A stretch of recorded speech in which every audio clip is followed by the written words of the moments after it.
Hello everyone, welcome back to GearUpWindows. In this video, I will show you how to block dangerous downloads in Brave browser on Windows 11 or Windows 10.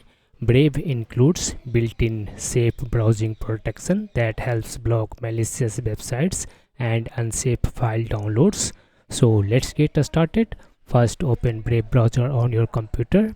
Then click on this triple line menu in the top right corner, and in the drop down menu select settings.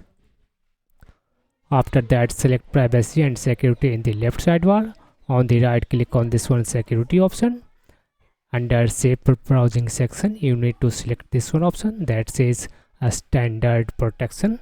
That's it. Now Brave will automatically warn you or block dangerous and suspicious downloads before they can harm your system.